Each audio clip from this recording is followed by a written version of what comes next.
ลกรรมหรืออกุศลกรรมไม่ควรกระท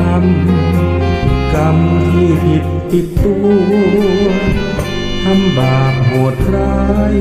มันไม่ใช่เรื่องยิ้มหัวผลลัพธ์น่ากลัว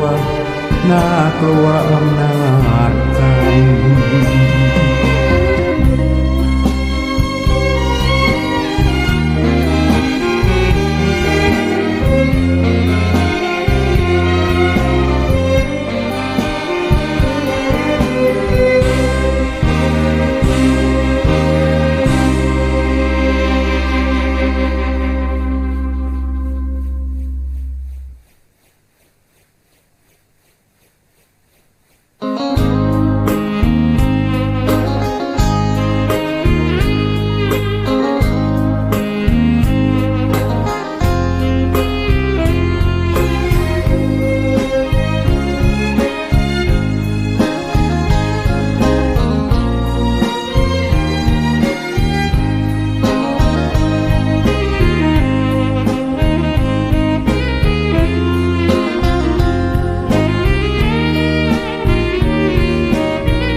เชื่อตามที่ฟังมาช่างอุราไว้บ้างเถิดน้องอย่าเชื่อตามที่ทำสืบต่อในสิ่งนั้นหนออาจจะไม่ถูกจริง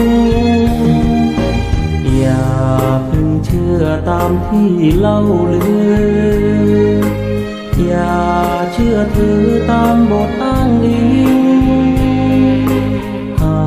กเชื่อโดยนึกเดาผิดยิ่งไม่ควรเอ็นอิงกับสิ่งเพียงคาดคะเนกาลมาสูตรบทธรรมพระพุทธศาสตร์พระองค์วางวาดหมดจุดไม่ให้ไขว้เขวแนวคิดตามเหตุผลปนเปอาจมีโยเยเชื่อไปอาจไม่แน่นอนว่าตรงทฤษฎีของตนเชื่อจนล้นนั้นผิดคำสอนเชื่อรูปลักษณ์นั้นควรสังวรแม้อาจารย์สอนใช่ว่าเชื่อหมดเลย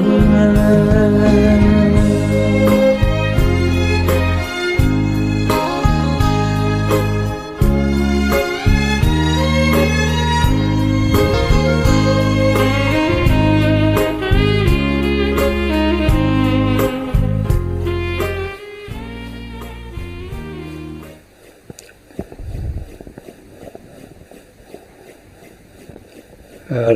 ระหังสัมมาสัมพุทโธภะคะวะพุทธังภะคะวันตังอะภิวาเทมิสาวกโตภะคะวะตาธัมโม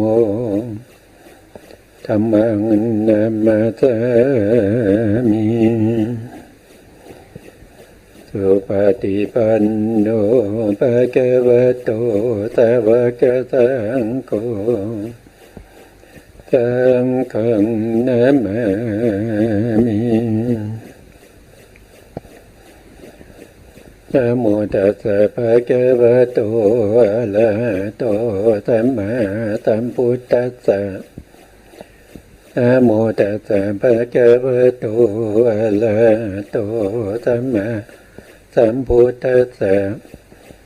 นะโมตัสสะภะคะวะโตอะระหะโตสัมมาสัมพุทธัสสะสัมมาสัมพุทธมาตุลังตัสสะธัมมะกะโนตมังอะภิวาทิยาปาติตังอ อา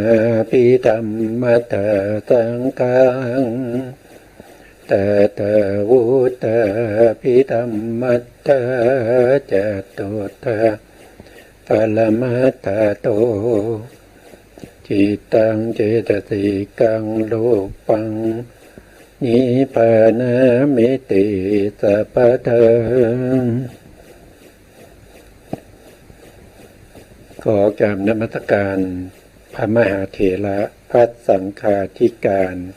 พระเถรานุเถระและขอสวัสดีท่านผู้ฟังและผู้ชมทุกท่านที่ติดตามในรายการพระไตรปิฎกลอยฟ้าในเนื้อหาของพระอภิธรรมนะครับวันนี้เราก็มาศึกษา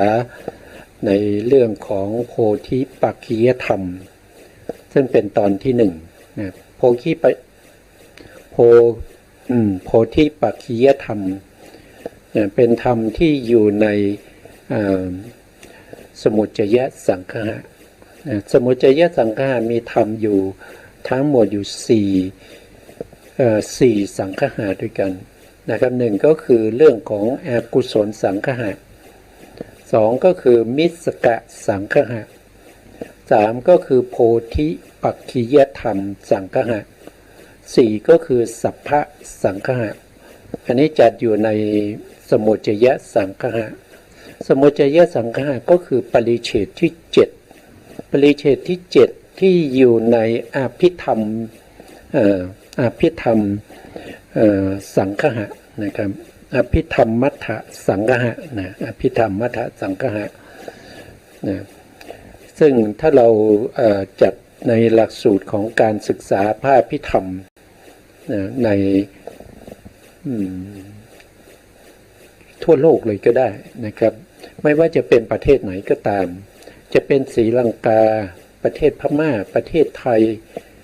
แล้วก็ประเทศอื่นๆนะครับที่เขามีการศึกษาพระอภิธรรมเนี่ยเขาก็ใช้อภิธรรมมัทธสังคหะนี้เป็นหลักสูตรในการศึกษาพระอภิธรรมนะซึ่งมีอยู่ทั้งหมดอยู่9ปริเฉดด้วยกันนะเราศึกษามาแล้วก็ปริเฉดที่หนึ่งก็คือเรื่องของจิตตสังคหะใช่ไหมครับจิตตสังคหะอยู่ในปริเฉดที่หนึ่งเราศึกษาจบไปแล้วปริเฉดที่สอง ปริเฉดที่สองก็คือเจตสิกสังคหะเราก็ศึกษาจบไปแล้วนะแล้วก็เราก็ไปศึกษาในปริเฉดที่6ปริเฉดที่6ก็มีเรื่องของรูปปรมัตถ์กับพระนิพพานก็ศึกษาไปแล้วแล้วก็มาปริเฉดที่3นะปริเฉดที่3ก็ชื่อว่าปกิณณกะสังคหะเราก็ศึกษาไปแล้วนะเพราะฉะนั้นเราศึกษาไปด้วยทั้งหมดอยู่4ปริเฉดจบไปแล้วนะครับเรากำลังอยู่ในปริเฉดที่5คือจริงๆแล้วคือถ้านับที่เราศึกษามาเนี่ยเราศึกษาไปแล้ว4ปริเฉดเรากำลังศึกษาปริเฉดที่5แต่ถ้าพูดถึงปริเฉดในอภิธรรมมัทธสังคหะนี่เราไม่ได้ศึกษาเรียงลำดับนะเราศึกษาข้ามก็มีนะครับเราศึกษาปริเฉดที่1เรื่องของจิตตสังคหะแล้วก็มาศึกษาปริเฉดที่2ชื่อว่าเจตสิกสังคหะแล้วก็มาศึกษาปริเฉดที่6เลยนะข้ามมาเลยนะครับข้ามปริเฉดที่3ที่4ที่5มาที่6เลยนะศึกษาปริเฉดที่6เรื่องของรูปปรมัตถ์แล้วก็พระนิพพานนะแล้วก็เราก็ย้อนกลับมาอีกทีหนึ่งในชั้นจุลโทนะชั้นจุลโทก็คือชั้นที่2เราก็ศึกษาปริเฉดที่3ปริเฉดที่3ชื่อว่าปกิณณกะสังคหะพูดถึงวัตถุธรรม72ประการด้วยกันแล้วก็มาศึกษาในปริเฉดที่7ซึ่งอยู่ในชั้นจุลโทเหมือนกันนะก็คือสมุจจยสังคหะนะสมุจจยสังคหะนะเราก็ไปดูรายละเอียดนะสมุจจยสังคหะนะสมุจจยสังคหะนี่มีธรรมอยู่ทั้งหมด 4สังคหะด้วยกัน1ก็คืออกุศลสังคหะอกุศลสังคหะเราศึกษาไปแล้วนะครับมีธรรมอยู่9หมวดที่เกี่ยวกับเรื่องของอกุศลทั้งหมดเลย1ก็คืออาสวะ2ก็คือโอคะ3ก็คือโยคะ4ก็คือคันธะ5อุปทาน6นิวรณ์นะครับ7อนุสัย8ก็คือสังโยชน์9ก็คือกิเลสศึกษาจบไปแล้วนะแล้วเราก็มาศึกษามิสกะสังฆะมิสกะสังฆะมีธรรมอยู่6หมวดด้วยกันนะ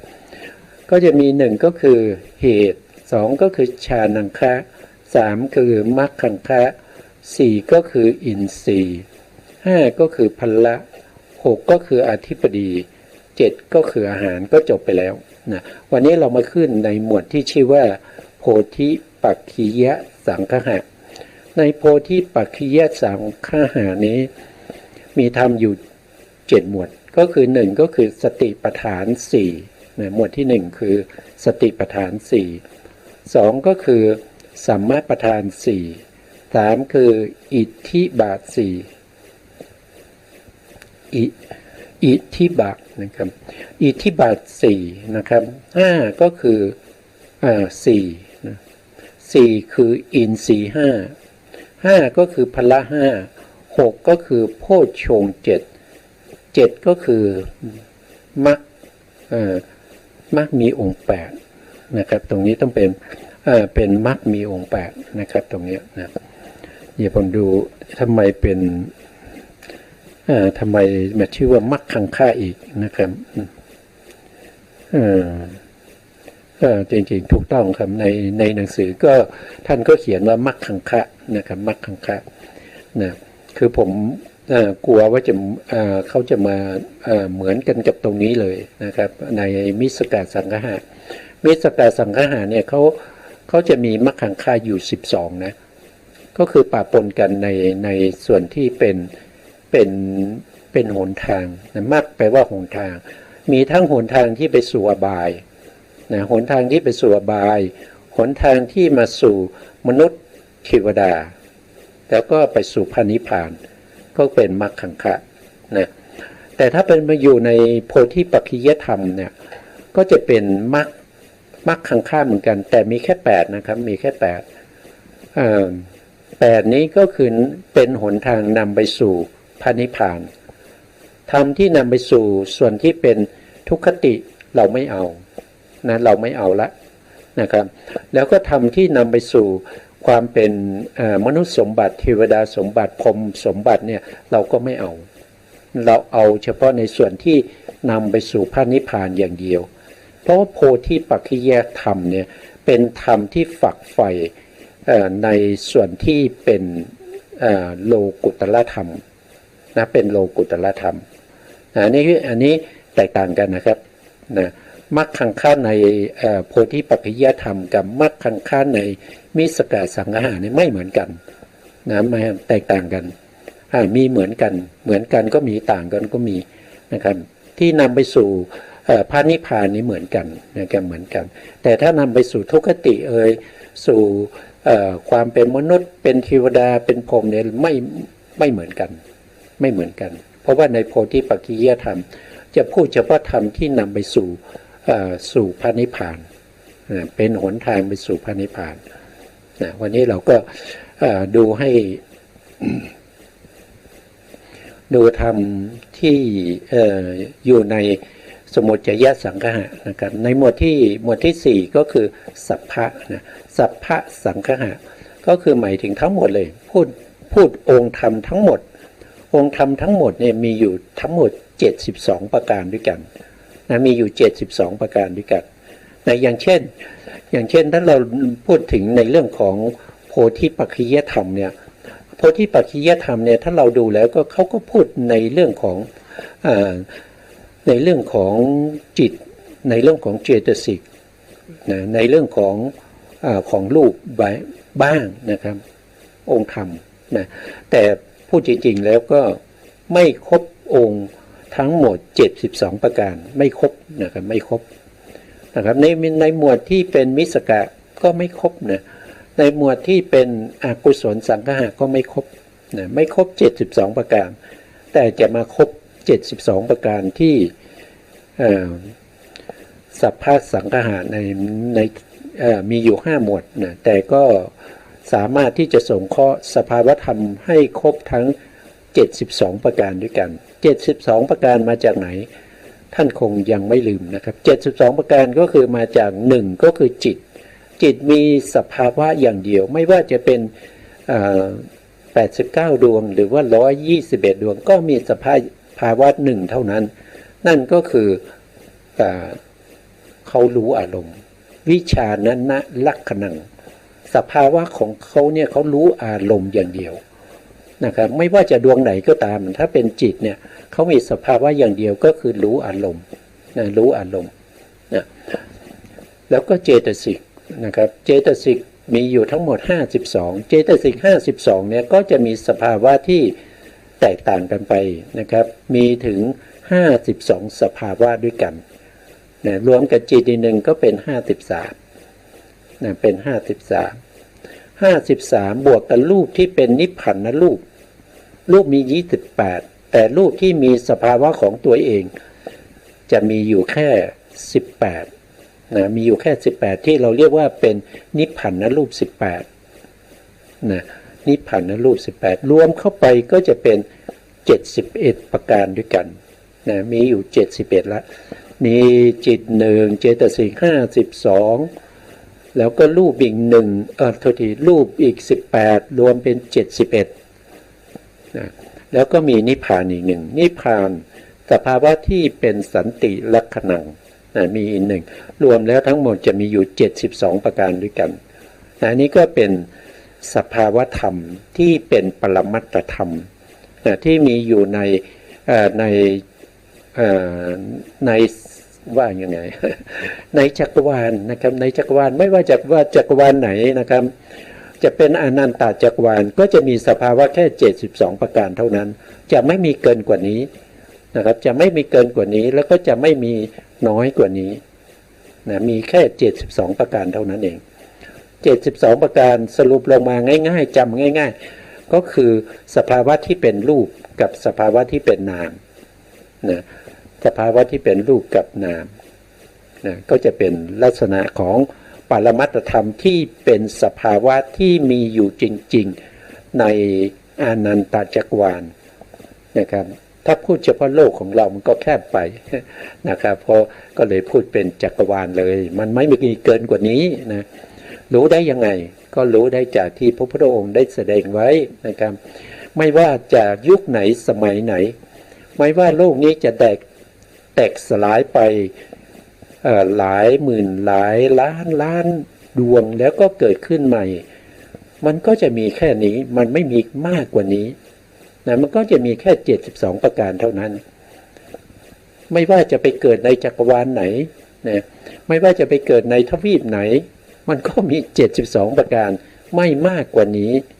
นะเพราะฉะนั้นเราเรียนแค่72ประการเนี่ยเรารู้สภาวะที่เป็นปรมัตถ์คือสภาวะธรรมที่ไม่มีการผิดแปลกผันแปรไปเป็นอย่างอื่นเขาเป็นอย่างไรเขาก็จะเป็นอย่างนั้นไม่ว่าในขณะที่เกิดขึ้นมาแล้วก็ดับไปมันก็มีสภาวะของเขาเป็นอย่างนั้นจะไม่มีสภาวะที่แตกต่างไปจากนี้เลยนะนี่เป็นสัจธรรมนะเป็นสัจธรรมนะต่อไปเรารู้โครงสร้างของปัจจยสังขะจริงๆแล้วผมก็นำมาทบทวนทุกครั้งที่เราจะขึ้นในสังขะใหม่ๆนะครับก็ทวนมาเรื่อยๆนะวันนี้เราก็ไปดูในเรื่องของโพธิปักขิยธรรมเลยนะครับในสไลด์ต่อไปอันนี้เรายังไม่เอานี่ไม่ยังนะเรามาดูตรงนี้นะท่านบอกว่าโพธิปักขิยสังขะการแสดงการทำไมเป็นอย่างนี้การแสดงการสงเคราะห์ธรรมที่เป็นฝ่ายมรรคญาณนะเป็นมรรคญาณนะคือเป็นธรรมที่นำไปสู่มรรคผลนิพพานเป็นฝ่ายที่เป็นมรรคญาณเป็นฝ่ายที่เป็นธรรมที่ทำให้เราได้เห็นพระนิพพานธรรมที่ทำให้เราได้เห็นพระนิพพานมีแค่72ประการเท่านั้นเอง โทษที37นะครับไม่ใช่72พูด72บ่อยก็ติดเลยนะมีอยู่ทั้งหมด37ประการด้วยกันมีอยู่37ประการ37ประการนั้นก็คือมาจากโพธิปักขิยธรรม37ประการนะมีอะไรบ้างนะครับก็ถ้าเราแบ่งออกเป็นหมวดก็จะมีอยู่7หมวดเห็นไหมมีอยู่7หมวดนั่นก็คือได้แก่1ก็คือสติปัฏฐานสติปัฏฐานก็จะมีอยู่4ทำอยู่4หมวด4กลุ่ม4ข้อนั่นก็คือได้แก่กายานุปัสสนาสติปัฏฐานเวทนานุปัสสนาสติปัฏฐานจิตตานุปัสสนาสติปัฏฐานแล้วก็ธรรมานุปัสสนาสติปัฏฐานสติปัฏฐานเป็นตัวที่ปฏิบัตินะเราต้องปฏิบัติเราต้องทำนะต้องทำตามอะไรก็คือตามสติปัฏฐานนี่แหละนะครับต้องทำเลยนะครับทำยังไงล่ะเราก็จะศึกษากันไปเรื่อยๆนะครับจนกว่าเราจะรู้วิธีการที่จะปฏิบัติหรือทำตามสติปัฏฐานที่พระสัมมาสัมพุทธเจ้าท่านได้แสดงเอาไว้นะเราไม่ได้แสดงเราไม่ได้ศึกษาสติปัฏฐานที่บุคคลอื่นแสดงเราจะแสดงจะศึกษาเฉพาะสติปัฏฐานที่พระพุทธองค์แสดงไว้นะครับเท่านั้นนะเท่านั้นของคนอื่นที่มีกิเลสเราไม่เอานะเราไม่เอาเราเฉพาะของพระสัมมาสัมพุทธเจ้านะต่อไปในธรรมหมวดที่2เขาเรียกว่าเป็นสัมมาประธาน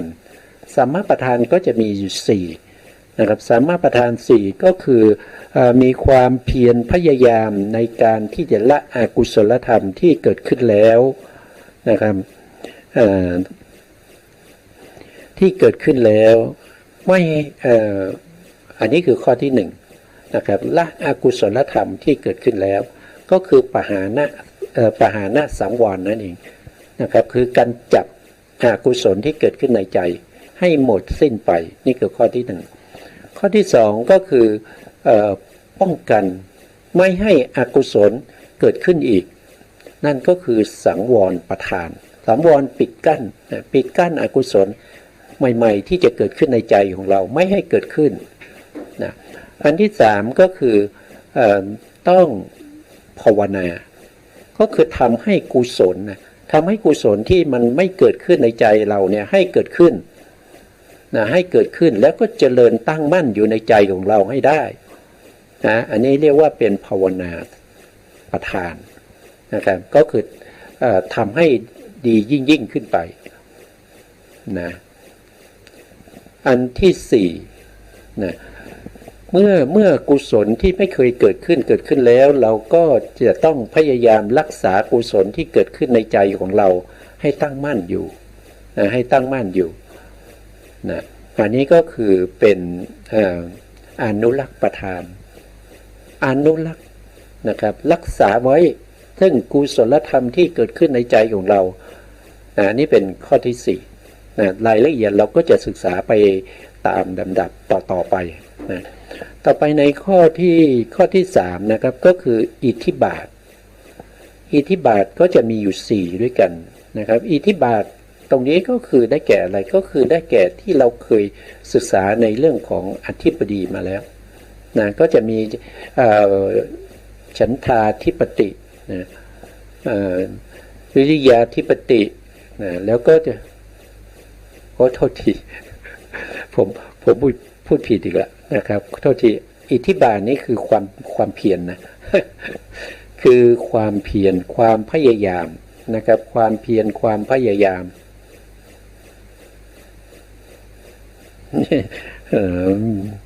เดี๋ยวนะครับเดี๋ยวผม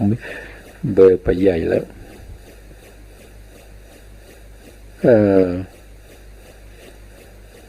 ไม่ได้ทบทวนก็จะลืมนะครับมันก็จิตถูกต้องครับอิทธิบาทนี้คือเรื่องของอธิปดีนั่นแหละนะครับก็จะมีฉันทาธิปติ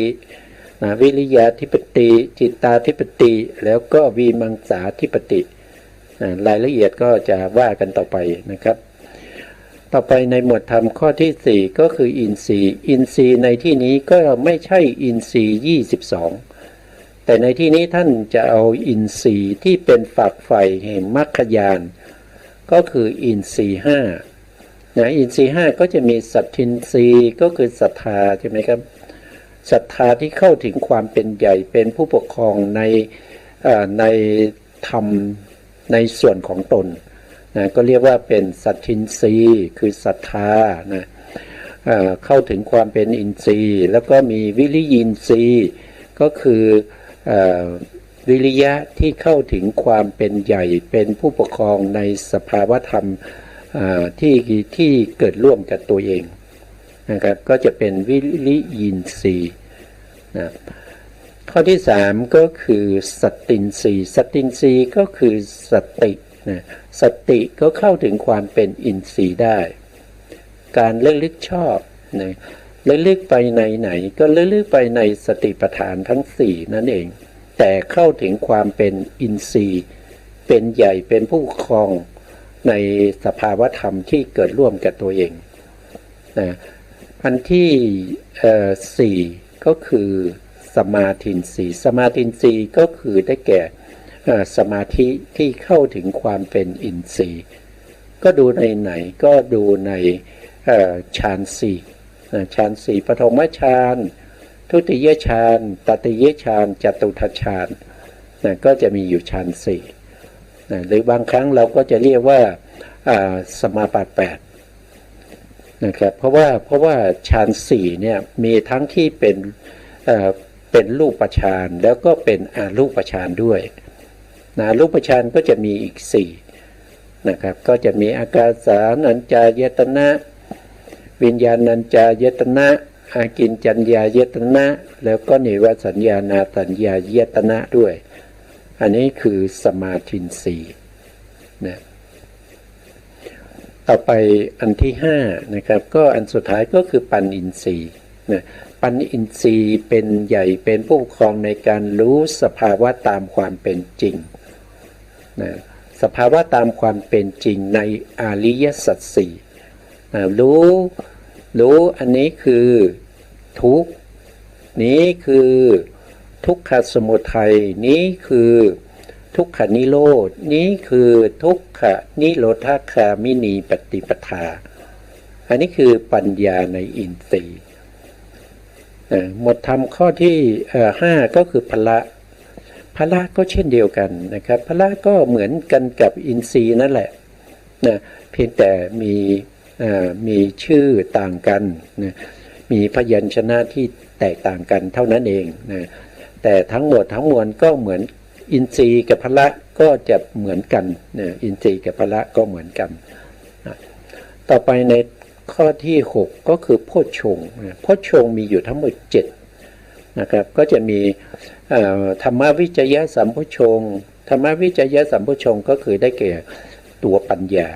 ปัญญาในการพิจารณาในการวิจัยในธรรมทั้งหลายนะแล้วก็จะมีโพชฌงค์นะโพชฌงค์7นะครับเดี๋ยวผมดูนิดนึง ถ้าไม่ดูอาจจะพลาดได้ นะครับพลาดบ่อยๆนะพลาดบ่อยๆก็ต้องโพธิปักขิยธรรม37ประการนะครับก็ดูหนังสือไปด้วยนะถ้าไม่ดูหนังสือก็มีโอกาสพลาดนะหนึ่งก็คือในนี้เขาเรียงไม่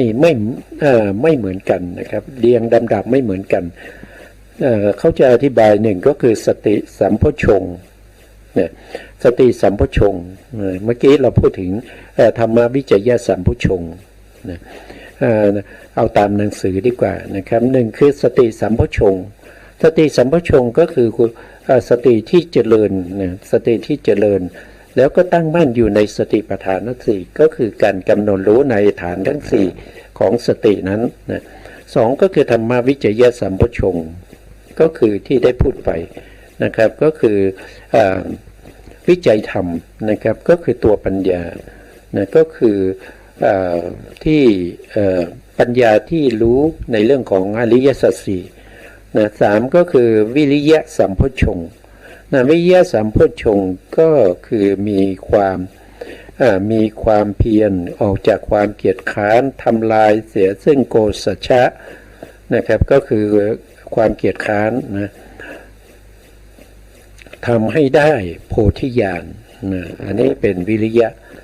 ต่อไปสี่ก็คือปิติสัมโพชฌงค์ปิติก็คือความเอิบอิ่มนะความชุ่มชื่นในใจในอารมณ์ของวิปัสสนานะห้าก็คือปัสสัทธิปัสสัทธิสัมโพชฌงค์ปัสสัทธิก็เป็นตัวที่ทำให้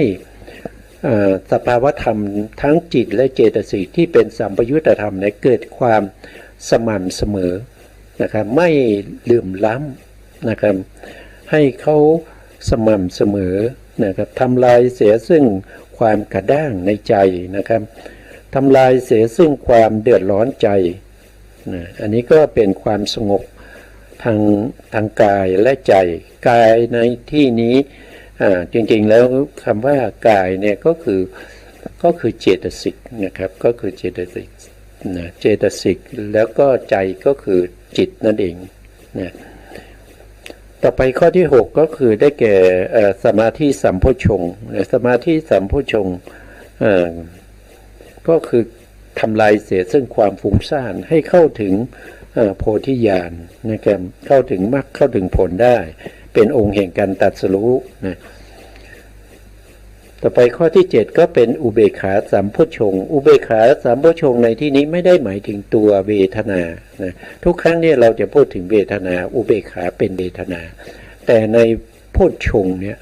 เขาจะพูดถึงอุเบกขาสัมโพชฌงค์เนี่ยเขาไม่ใช่ตัวเวทนาแต่เป็นตัวตัตตระมัชฌัตตานะตัวตัตตระมัชฌัตตาก็คือธรรมชาติที่ทำให้เกิดความสม่ำเสมอนะครับมีความสม่ำเสมอในสัมปยุตธรรมนะครับก็คือทำให้จิตและเจตสิกที่เป็นสัมปยุตธรรมนะเกิดความสม่ำเสมอนะอันนี้ก็เป็นเรื่องของโพชฌงค์นะครับรายละเอียดเราก็ศึกษาต่อไปในโอกาสข้างหน้านะครับข้อที่7ก็คือมรรคขังคะมรรคขังคะก็จะมีอยู่8ด้วยกันนะครับหนึ่งก็คือสัมมาทิฏฐินะสัมมาทิฏฐินี้ก็คือเป็นสภาวธรรมที่เห็นอะไรเห็นชอบในสัมมาทิฏฐิเนี่ยเห็นชอบในอริยสัจสี่นะครับเห็นชอบในอริยสัจสี่เห็นสภาวธรรมที่เป็นทุกข์เป็นเหตุให้เกิดทุกข์เป็นที่ดับทุกข์แล้วก็เป็นข้อปฏิบัติให้ถึงความดับทุกข์อันนั้นคือตัวสัมมาทิฏฐินะครับสองก็คือสัมมาสังกัปปะสัมมาสังกัปปะก็คือดำริอยู่ในกุศลสังกัปปะ3นั่นก็คือเนคขมมะสังกัปปะเนคขมมะสังกัปปะพยาปาทะสังกัปปะและอวิหิงสาสังกัปปะนี่เป็นของตัววิตกเรียกว่าเป็นสัมมาสังกัปปะ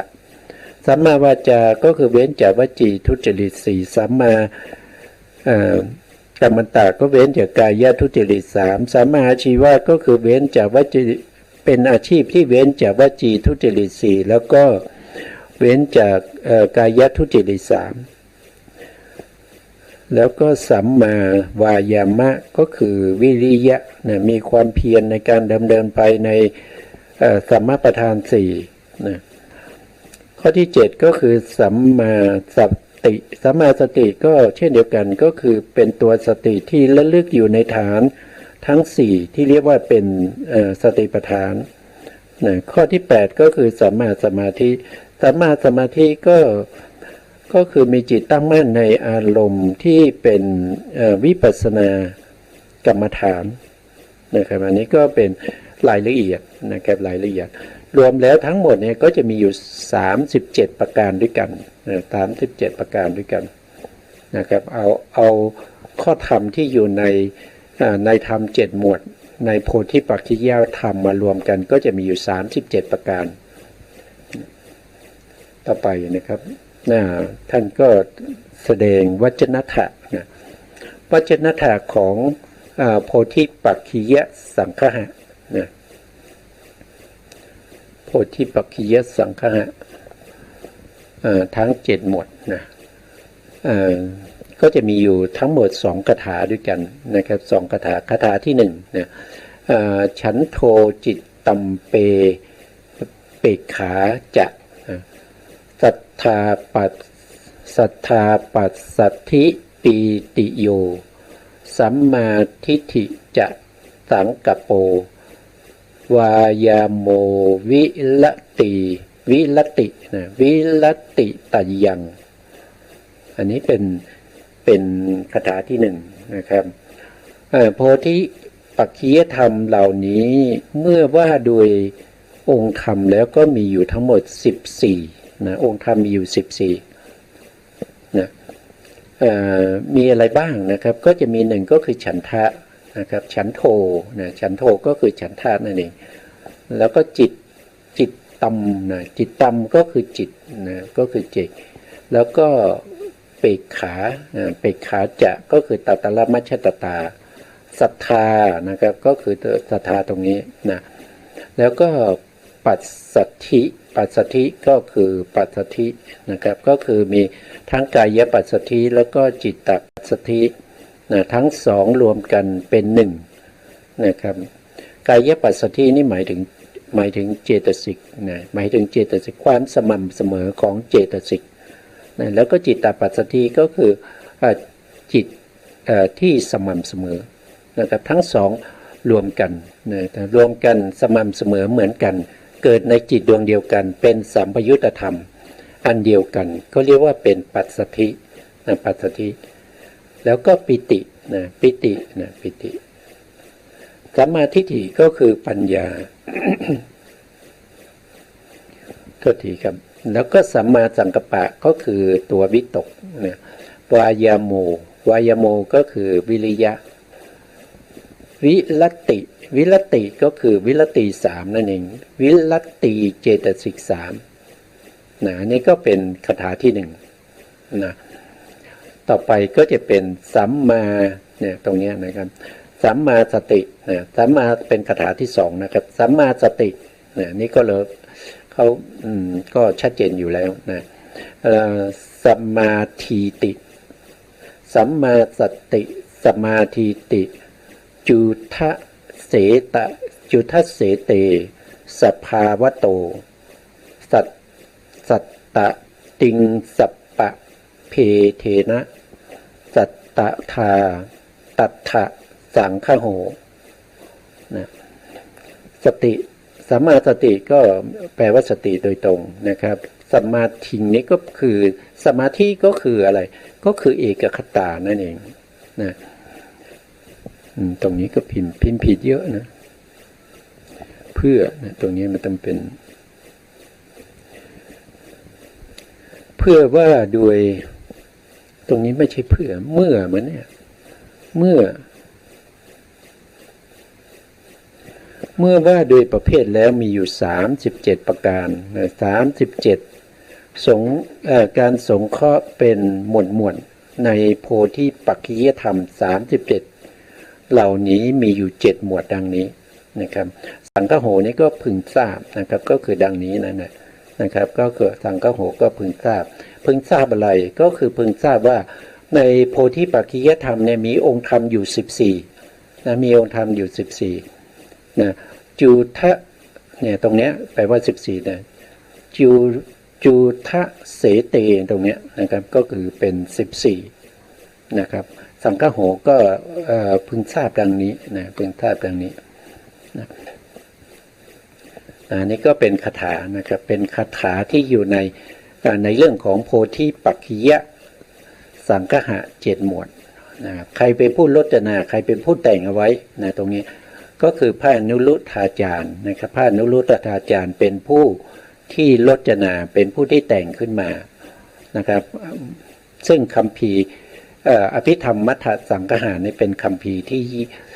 ที่ย่อเนื้อความจากอภิธรรม7คัมภีร์มาไว้ในคัมภีร์นี้แต่คัมภีร์นี้เป็นคัมภีร์ที่ใช้ในการศึกษาแล้วให้มีความรู้ความเข้าใจก่อนที่เราจะไปเปิดพระไตรปิฎกในอภิธรรมปิฎกนะครับอยู่ๆเนี่ยเราไม่ได้ศึกษาคัมภีร์นี้เราไปเปิดพระไตรปิฎกนะครับไปเปิดอภิธรรมปิฎกเลย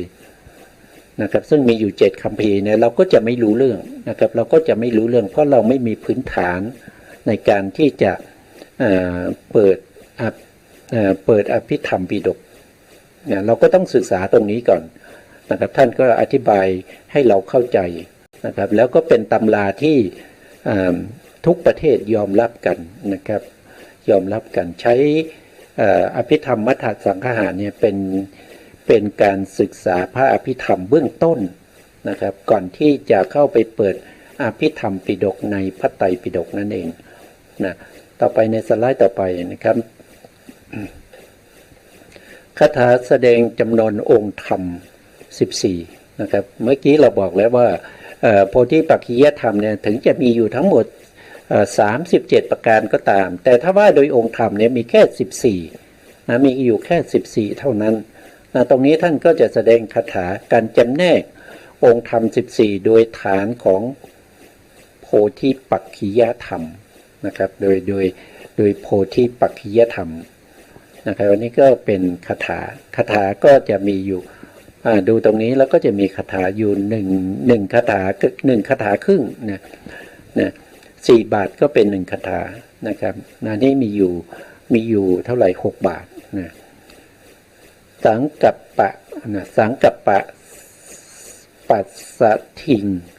จะนะสังกัปปะปัสสทิงจะปีตุเปกขานะฉันโทจะจิตตังวิลัตติตะยะตยัญจะตยัญจะนะเวกฐานาวิริยังนะวัฏฐะสติสมาธิงจตุปัญจปัญญาศรัทธาทุฐานุตมะสัตตติงสะธรรมานะเมโสธรรมานะเมโสปวัตโลวิภาโคอันนี้ก็เป็นคาถา1คาถาครึ่งเนี่ย1คาถาครึ่งแปลออกมาก็จะได้ตรงนี้นะครับท่านก็แปลไว้แล้วนะวิตกนะวิตกปัสสัทธิปีติตัตระมัชฌตตาฉันทะจิตและวิรติเจตสิก3องค์ธรรม9นี้มีฐาน1คือองค์ธรรม9เนี่ยนะครับ9คืออะไรก็คือ1คือวิตก2ก็คือปัสสัทธิ3ก็คือปิติ4คือตัตระมัชฌตา5ฉันทะ6จิต7คือวิรติมีอยู่3ใช่ไหมครับมีสัมมาวาจา1ก็เป็น7แล้วก็สัมมากัมมันตาอีก1ก็เป็น8สัมมาอาชีวะอีก1ก็เป็น9องค์ธรรมก็เป็น9นี้ตรงนี้มีอยู่3นะเป็นวิรติ3นะอยู่ในฐานเดียวนะครับอยู่ในฐานอะไรนะครับก็คือวิตกเจตสิกเนี่ยเขาอยู่ในฐานที่เป็นสัมมาสังกัปปะมรรคนะสังกัปปะ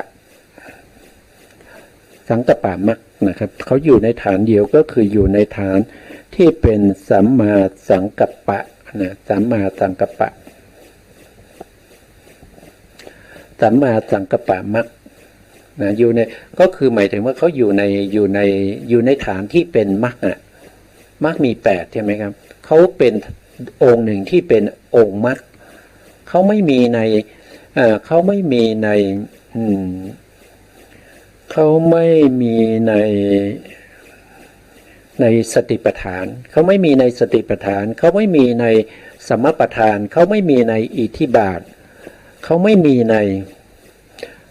เขาไม่มีในอิทธิบาทไม่มีในอินทรีย์ไม่มีในพละไม่มีในโพชฌงค์นะแต่เขามีอยู่ในมรรคอยู่ในฐานที่เป็นมรรคนะก็มีฐานเดียวตัวสติโทษทีตัววิตกเจตสิกนี่มีอยู่ฐานเดียวก็คืออยู่ในฐานที่เป็นมรรคนะอยู่ในฐานของมรรคนะพูดง่ายๆอย่างนี้นะสองก็คือปัสสัทธิเจตสิกปัสสัทธิเจตสิกมีอยู่ฐานเดียวนะครับอยู่ในฐานไหนนะก็คือท่านบอกว่าอยู่ในฐานที่เป็นปัสสัทธิสัมโพชฌงค์นะก็คือฐานที่ถ้าเราพูดโดยความเป็นจำนวนของข้อธรรมเนี่ยเขาอยู่ในฐานที่6ก็คือฐานที่เป็นโพชฌงค์นะครับก็คือปัสสัทธิสัมโพชฌงค์เขาอยู่ในฐานนั้นมีฐานเดียวเขาไม่ได้อยู่ในมรรคเขาไม่ได้อยู่ในสติปัฏฐานเขาไม่ได้อยู่ในสัมมาปัฏฐานเขาไม่ได้อยู่ในอิทธิบาทเขาไม่ได้อยู่ในอินทรีย์ไม่ได้อยู่ในพละแต่เขาอยู่ในโพชฌงค์นะเขาไม่ได้อยู่ในมรรคเขาอยู่ในโพชฌงค์ปัสสัทธิอยู่ที่เดียวก็คืออยู่ในโพชฌงค์นะครับแล้วก็ปิติเจตสิกนะปิติเจตสิกเนี่ยข้อที่3ปิติเจตสิกปิติเจตสิกเนี่ยอยู่ในโพชฌงค์นะครับก็คือเป็นปิติสัมโพชฌงค์ เป็นปิติสัมโพชฌงค์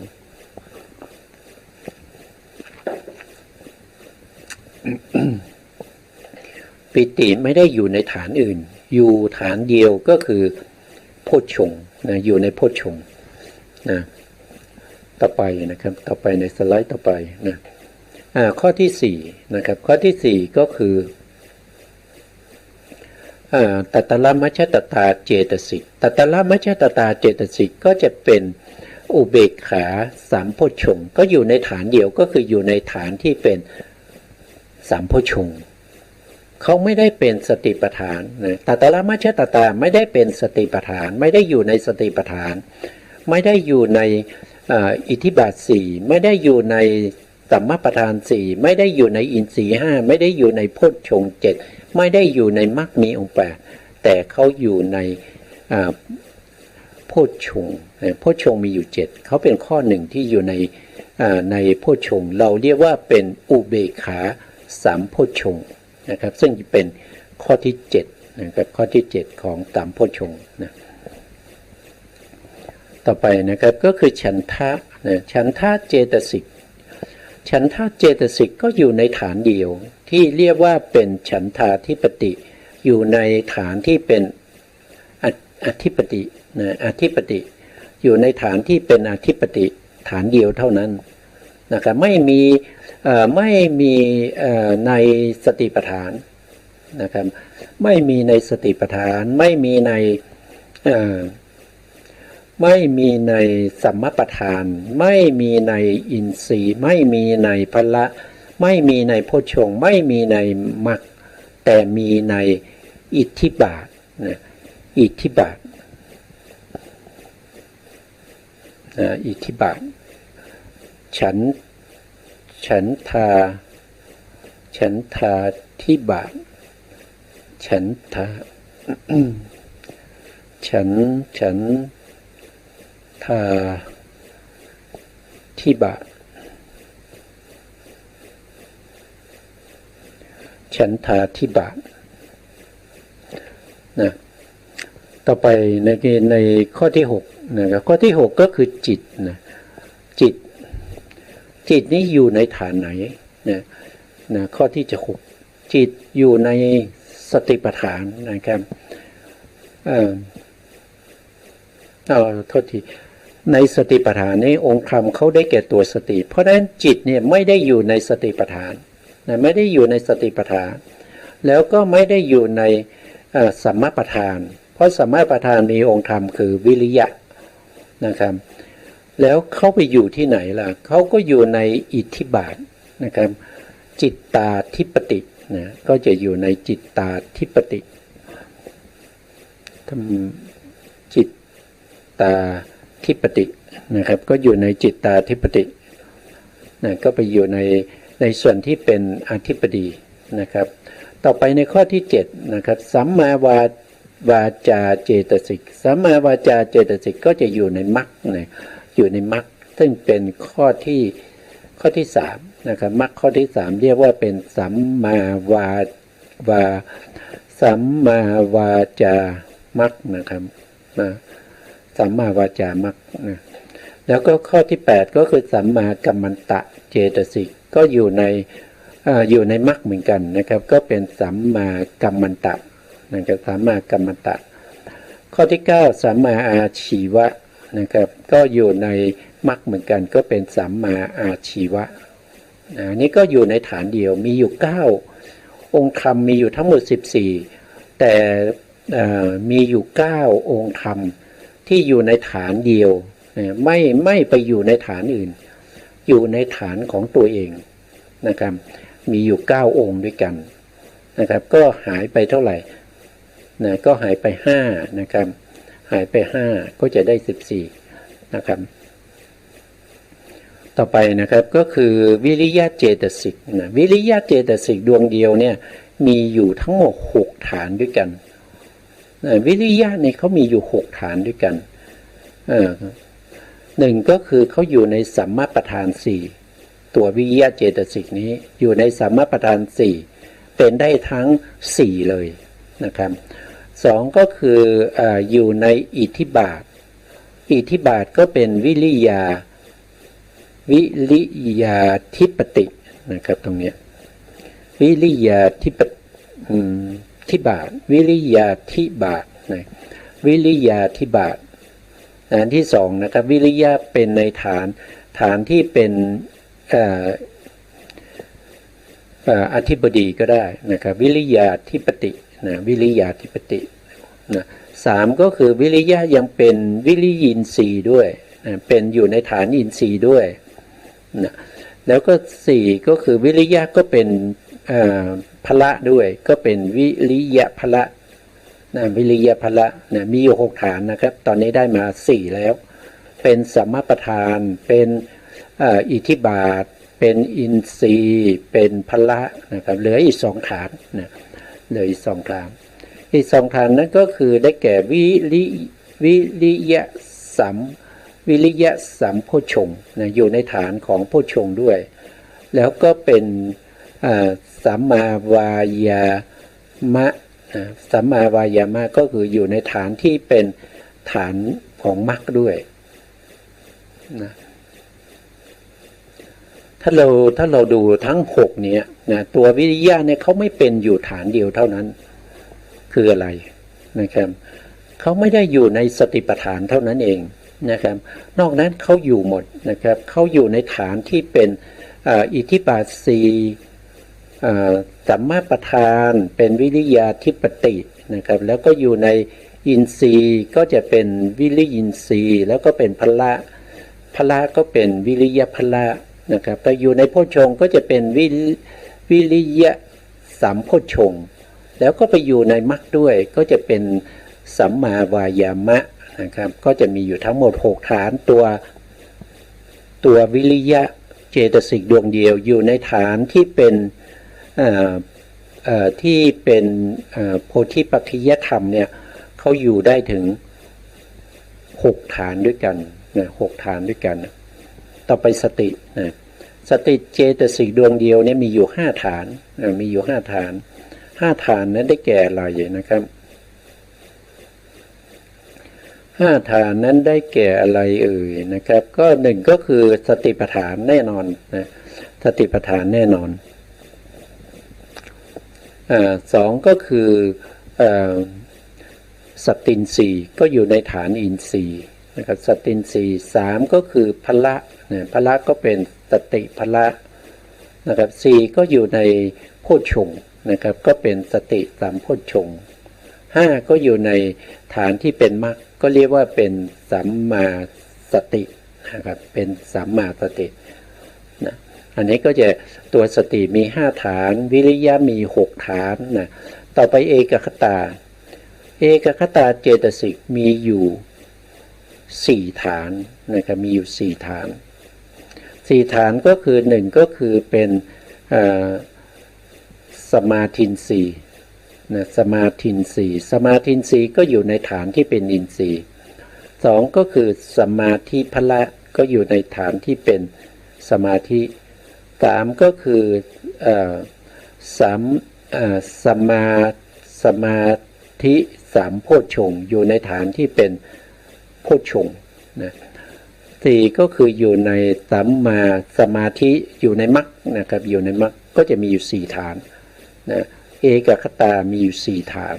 นะครับเอกคตามี4ฐานนะวิริยะมี5ฐานนะครับวิริยะมี5ฐานสติมี4ฐานเอกคตามีอยู่3ฐานนะครับรวมครบแล้วอย่างนะครับที่มีอยู่ในฐานเดียวเนี่ยก็จะมีอยู่ทั้งหมด9ดวงด้วยกันนะครับ9แล้วก็วิริยะก็เป็น10นะครับแล้วก็สติก็เป็น11นะแล้วก็เอกคตาก็เป็น12ก็หายไปอยู่2นะครับเราก็ไปดูต่อไปนะ2ก็คือมีปัญญาเจตสิกนะปัญญาเจตสิก1ดวงมีอยู่5ฐานนะครับ5ฐานได้แก่วีมังสาธิปติอันนี้อยู่ในฐานที่เป็นอธิปตินะวีมังสาธิปติ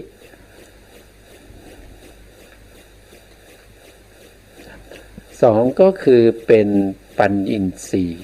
นะครับปัญญินทรีย์อยู่ในฐานไหนก็อยู่ในฐานที่เป็นอินทรีย์นะต่อไปก็เป็นปัญญาภละก็อยู่ในฐานที่เป็นภละนะต่อไปก็เป็นธรรมวิจยะสัมโพชฌงค์ก็อยู่ในฐานที่เป็นโพชฌงค์แล้วก็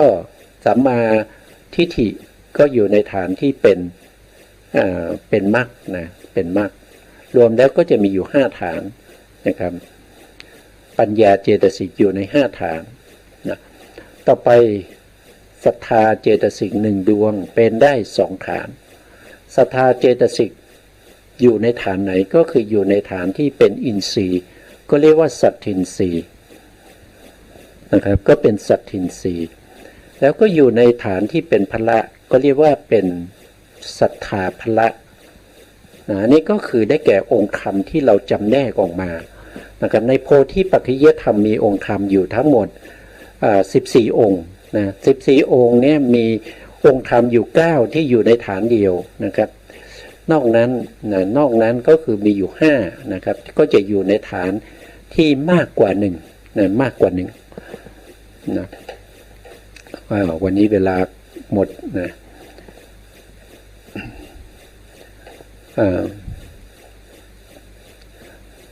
นี่ก็เราก็พอจะรู้คร่าวๆในเรื่องของโพธิปัจจยธรรมนะครับว่าเราจะศึกษาอะไรบ้างนะครับแล้วก็มีองค์ธรรมเป็นอย่างไรมีบาลีรับรองวจนะถะต่างๆนะครับองค์ธรรมวันนี้เวลาเราหมดนะขอกราบขอบพระคุณพระครูสมุทรวิสุวัฒน์วรกิจโจผู้อำนวยการสถานีวิทยุเพื่อการศึกษาพระพุทธศาสนาและวัฒนธรรม FM 104.5 เมกะเฮิรตซ์วัดฝายหินจังหวัดเชียงใหม่และขอกราบขอบพระคุณพระครูปริยัติยานุศาสตร์ขอบคุณท่านผู้ฟังและผู้ชมทุกท่านที่ติดตามในรายการพระไตรปิฎกลอยฟ้าในเนื้อหาของพระอภิธรรมพบกันใหม่ในโอกาสต่อไปครับสวัสดี